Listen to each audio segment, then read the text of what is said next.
Have you ever looked at your footage and thought, this is sick, but it could be better? Think no more. Today you're learning how to take any footage from boring to cinematic. Let's get into it.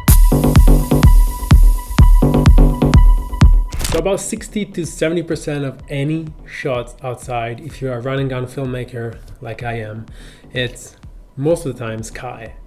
Let's face it, we don't always get that beautiful golden hour, and sometimes the sky is just gray and it just doesn't look good. So if that's the case, what do? You reshoot or you fake it. In this tutorial, I will show you guys how to take any footage and make it way more cinematic using a few little tricks that you can do on any software. I'm using DaVinci Resolve, which honestly I think makes things a little bit easier just because of the tools it has, but you can follow along in Final Cut, Premiere, or whatever software you're using. Also, make sure you stick around until the end because you will want to see the final results. All right, let's get started. So we have the shot of this surfer at sunrise. As you can see,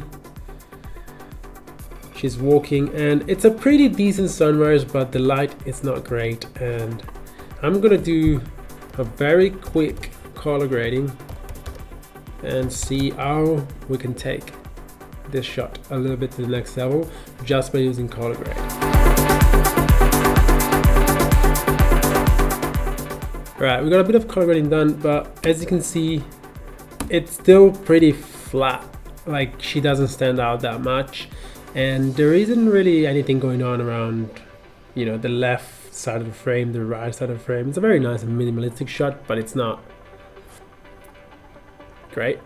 So what we're going to do is in DaVinci, we're going to create a new node, and we're going to call it mask 1. So we're going to go down here, and you can select any mask you like, or you can create a new one. So first thing first that I like to do is create a mask to fake the sun or the light coming into frame.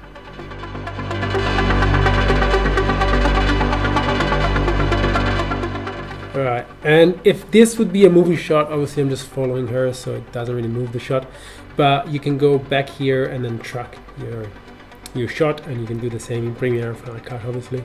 You can see this shot already with one mask, without and with. So we're going to go on and create another one. We call it mask 2. You can name this however you like. This is how I like to name my masks. So what we're going to do with this one, it's we're going to go over this area on the round of the frame and make it even a more contrasty.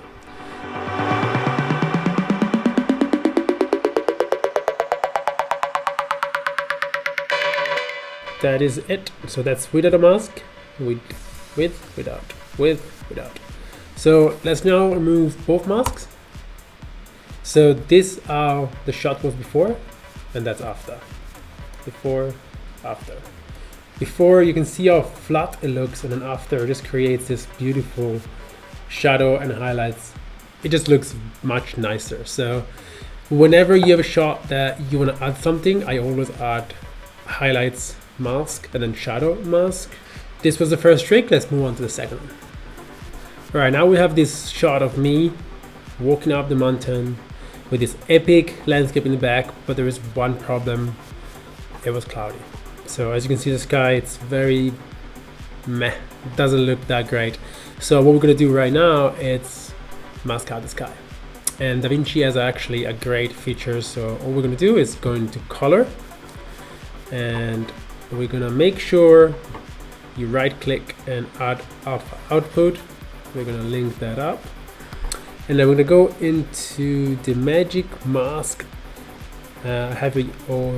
I usually have it on the object because that works, and then I just kind of do that, just wiggle around and toggle the mask overlay, and then you will eventually see a mask when your laptop decides that, here we go, that's sync. So you can always blur it in and out. I always add a little bit of blur, usually around 20. That's the trick. And then all you're gonna do is track it back and forth.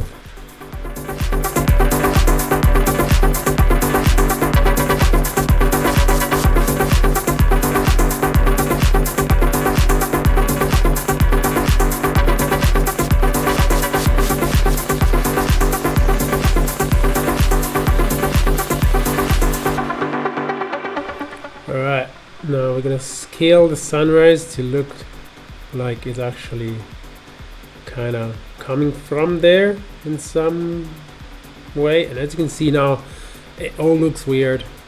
Don't worry. What you could do is pretty much match the color temperature of whatever you're adding to match your scene. So obviously the sky is very dark, so we're gonna make this scene darker.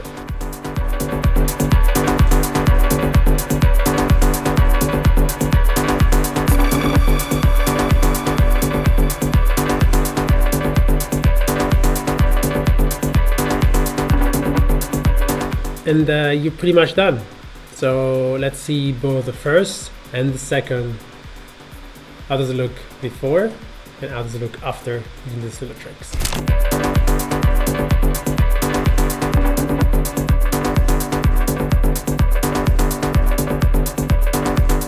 And just like that, you can take any footage to the next level. Hope you guys liked this video. If you did so, please like and subscribe, and I'll see you guys in the next video.